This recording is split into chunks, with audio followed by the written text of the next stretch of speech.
get your name, sir? Gabriel Faivai. All right. Were you in the military by any chance? Yes, I was in the United States Marine Corps. Okay. And what time frame did you get out? I got out in 2013. Okay. So, can you tell us what your job description was in the Marine Corps? In the beginning, of course, it was just a regular rifleman, 0311 for infantry. Of course, as the years progressed, I started going to platoon sergeant, platoon commander, and so forth and so forth. Okay. So around 2014, can you explain to us why you got out of the Marine Corps? So 2013 is when I got out.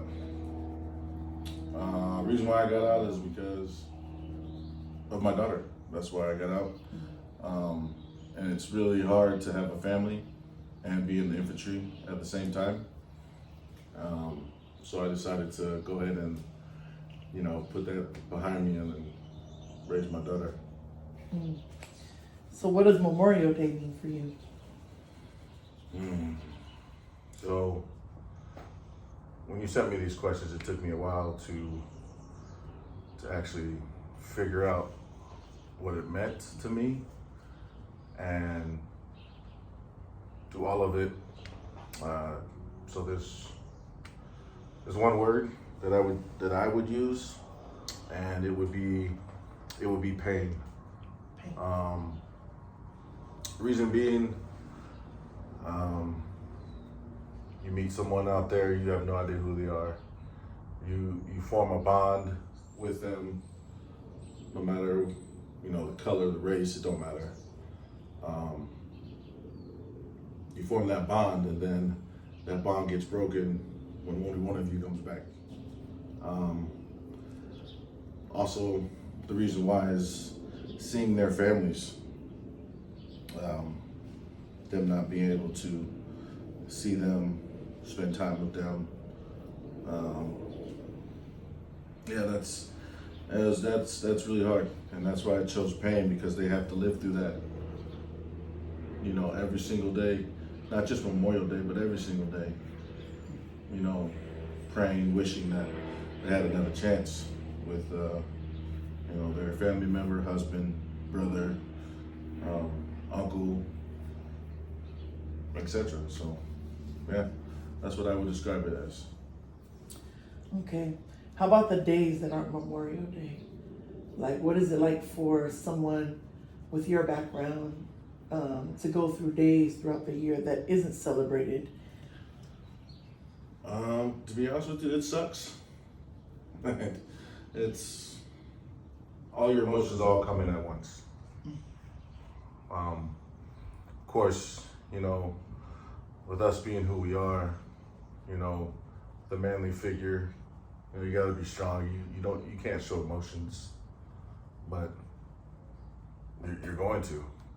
I don't care what anybody says or how hard you are, you're gonna show emotions. And I'm showing emotions now. Getting choked up a little bit, but it's just, you just have to keep on living with it. I mean, just like I said, it sucks. You can't hear them.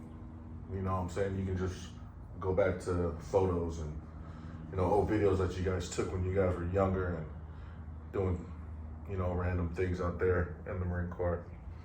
Until now that everyone now has their own families, it's really hard to try to explain, when my daughter asks, or, other people ask, like my neighbors, whatever, what happened, what'd you see? A lot of people were like, this is blah, blah. Like, majority of us though, we don't want to relive that. We don't want to go back to that. It just hurts too much. Thank you.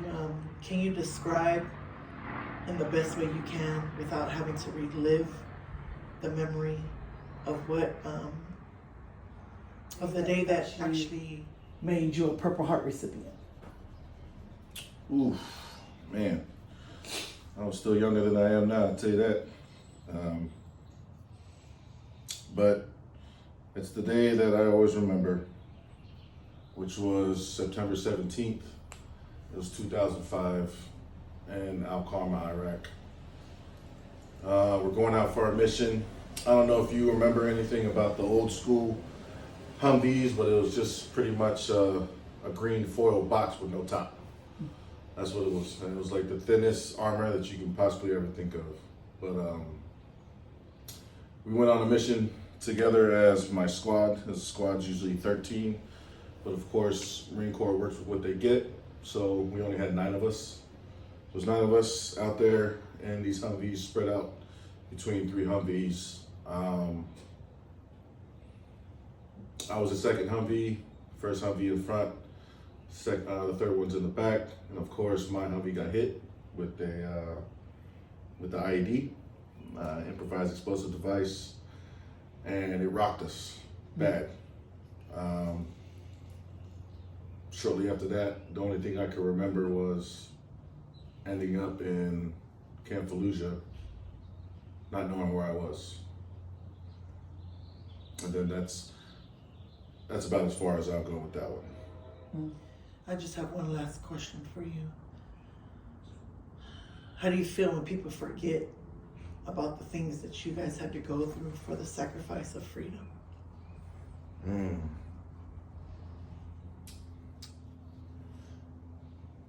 It hurts, you know, but also it's another thing where, you know, they don't understand, and you know, you can't be really mad at anybody that doesn't understand what you've been through or have seen, or just looking around as the years have gone by, it's changed a lot. It's just, you know, we know it. And, you know, we do have people out there that support us and everything like that, but I just feel like that people take the advantage of that. And, you know, things that go on in this world, and, you know, they do bad and do whatever, and they think that everything is sunflowers and rainbows. It sucks as well, but It's like I said, they don't understand. Some people don't want to understand. For those very few, you know, veterans, you know, or active men, we know that right there, that's good enough for me. You know, I really don't conversate with that many people unless you're family. So I try to just keep it in-house. But hopefully one day it will get better. You know, more people will actually understand the true meaning of what Memorial Day is, instead of going out there barbecuing, drinking, just because it's a holiday. You know, it's very important to me. That's why I usually shut down my own thing. Memorial Day I shut down. It's just me and my flags and my pictures. I just sit there and reminisce, you know, and then, yeah, that's about it. Thanks. I know I said I had one last question,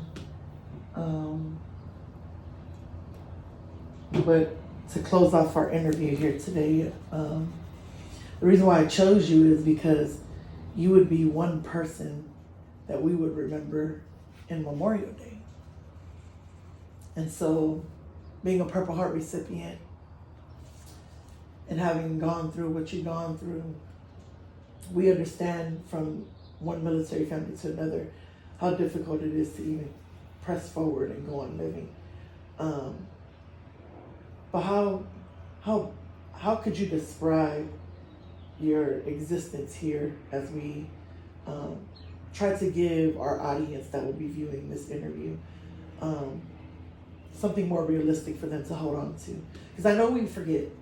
I know every day isn't celebrated. I know people just go on with life and forget the ones that have lost their loved ones, or have to be reminded on days like Memorial Day. But even still, past our habits and our nature of this world, being a person who shouldn't even be here today, what is one thing you want to leave our audience with that will be viewing this interview. One thing that I would leave for everyone to understand,